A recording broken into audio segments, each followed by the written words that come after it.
টাকা 5 টাকা 20 টাকা 100 টাকা পর্যন্ত যার কাছে যা আছে। এই লোভী রাজা জনগণের টাকা দিয়ে অহংকার করতে থাকে আর বলতে থাকে টাকা দাও টাকা দাও। এরপর রাজার কথা শুনে জাদুকর বামন চলে আসে আর বলতে থাকে চালু চোখে মুখে বালু, আমি শয়তানের খালু। এরপর ম্যাজিশিয়ান বামন লোভী রাজাকে একটি জাদুর পাওয়ার দিয়ে দেয়, সেটা হলো রাজা যাই স্পর্শ করবে তাই স্বর্ণ হয়ে যাবে। বুম ভুসি, পাগলিরে দেখলে পাগলা করছি। এরপর লোভী রাজা বামনের কথা সত্যি কিনা তা যাচাই করার জন্য আশেপাশে আসবাবপত্র খুঁজছিল কিন্তু পাচ্ছিল না। হঠাৎ বিড়ালকে দেখতে পায়, বিড়াল তা দেখে ভয়ে পালিয়ে যায়।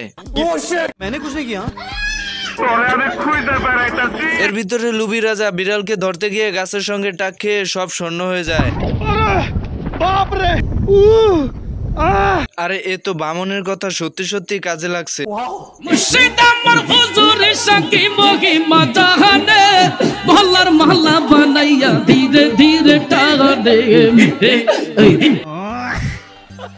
এই লোভী রাজা হাত দিয়ে যা স্পর্শ করে তাই শূন্য হয়ে যায়, তাই খুশিতে লাফাচ্ছিল।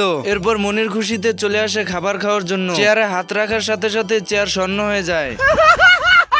আজ অমলেট নেই বানাऊंगा, তেল কা অমলেট বানাऊंगा। এরপর খাবার খাওয়ার জন্য চামিচ হাতে নেয়, চামিচও স্বর্ণ হয়ে যায়। লেবুতে হাত দেওয়াতে লেবুও স্বর্ণ হয়ে যায়। লেবু স্বর্ণ হতে লেবুকে সরিয়ে কলা নিতে যায়, কলাও স্বর্ণ হয়ে যায়। বলিস কি? লোভী রাজা যেটাতে হাত দেয় সেটাই স্বর্ণ হয়ে যায়, তাই কোনো কিছু খেতে পারে না, জিদ করে সবকিছু ফেলে দেয়। আসসালামু আলাইকুম বড় ভাই। এরপর লোভী রাজা বুঝতে পারে খাবার খেতে না পারলে তার মৃত্যু নিশ্চিত। এরপর দৌড়ে আসে ম্যাজিক বামনের কাছে আর বলতে থাকে তাকে আগের মতন স্বাভাবিক বানিয়ে দিতে। আর আমাকে কত সহ্য করতে হবে বলো তো? মাং মাং কোটাই কোনটাই রে। बाप रे, ये क्या है भाई? यहाँ पे क्या हो रहा भाई? আমার চ্যাটার বাল। হাঁসটির ঘুমের মধ্যে হাঁটার অভ্যাস ছিল আর তার পাশের বাড়ি ঘুমাচ্ছিল তার ক্রাশ। সে বাড়ি হাঁটতে হাঁটতে চলে যায়। হাঁসটি গান গাইতে গাইতে তার ক্রাশের ঘরে ঢুকে পড়ে।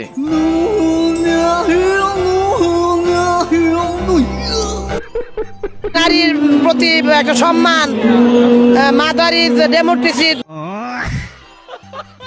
এরপর হাঁস ঘুমের মধ্যেই তার ক্রাশের সঙ্গে ডেটে চলে আসে। মানে এ মালে স্বপ্ন ভেবেই ঘুমিয়ে আছে, কিন্তু বাস্তবে সে এগুলো করছে তা বুঝতেছে না।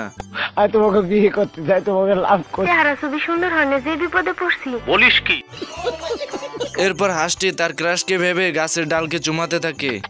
তারপর হাঁসটি তার পকেট থেকে একটি ডায়মন্ড রিং বের করে এবং তার ক্রাশকে ভেবে ডালের ভিতর রিংটি পরিয়ে দেয়, কিন্তু ডালটি ছেড়ে দেওয়াতে রিংটি ছিটকে বাদরের আঙুলের ভিতর ঢুকে যায়। আর এদিকে বাদর ভাবতে থাকে রিংটি তার বয়ফ্রেন্ড দিছে। একটু পরে লক্ষ্য করে দেখে রিংটি নেই, তাই বাদর রেগে হা হা হা নয়।